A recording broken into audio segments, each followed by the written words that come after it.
Well, first of all, the left, they just hurl racist at people if they disagree. Right. And they've overused that to where I think it's lost any real meaning, because there may be times where we see racism that we all need to band together and fight back against it. But just because someone is on a different political party, you just think you can launch that. And so people are tired of that nonsense. Yeah. They want to focus on the issues. And I think that what we've done in Florida, I think, is we've created a state where we don't play those games. We're not trying to divide, we want to lift people up. But what's the result been? Mm-hmm. You know, I appointed the first Jamaican American justice of the history of the Florida Supreme Court, right. Renatha Francis. Yeah. We've had more African Americans leading state agencies under my administration than in any administration in the history of the state of Florida. Yeah. Florida Governor Ron DeSantis was asked, how do you feel about black Americans, the history, the accomplishments? He starts by complaining about the left calling him racist, then talks about how many black people he has appointed. So DeSantis doesn't think he's racist, but racist thinks he's racist. And before I continue, just look at this picture that the Nazis chose of him. I would say that they can pick something better, but maybe not. I mean, look at him. He's an awkward, non-human of a person. Anyways, the National Association for the Advancement of Colored People issued a travel advisory for Florida over the weekend, saying that under Governor Ron DeSantis, the state has become, quote, openly hostile towards African Americans, people of color, and LGBTQ plus individuals.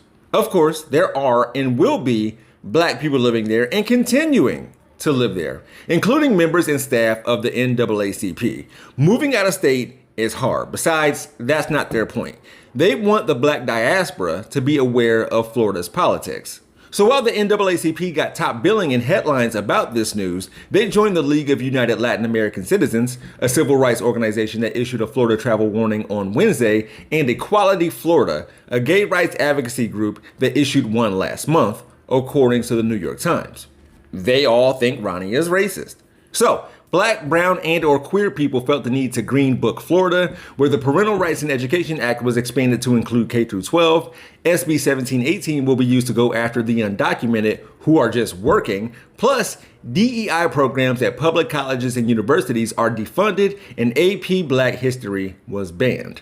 Meanwhile, DeSantis mandated AP Asian American History, which is propping up the model minority myth in front of black people. And that's so racist. I recently saw on Twitter, quote, I don't think people under 40 understand that there actually was a time, albeit short-lived, when basically everyone stopped caring about race, while posting this graph from a Gallup poll which asked, would you say relations between white and black people are very good, somewhat bad, or very bad? I shouldn't have to tell you what's wrong with this, but here's a few. I want to see results from the 90s, especially after the crime bill. It's only limited to black and white adults. Should have asked more races, ethnicities, and groups like American Arabs, Muslims, and Sikhs after 9/11. It also doesn't include years following the housing crisis of 2008. But we don't need to explore what started to happen in 2015, do we? And we could argue that what began 8 years ago led to this crap today. I mean, Ron DeSantis was asked about black history and accomplishments, and he couldn't name or say anything that black people have done despite him or without him?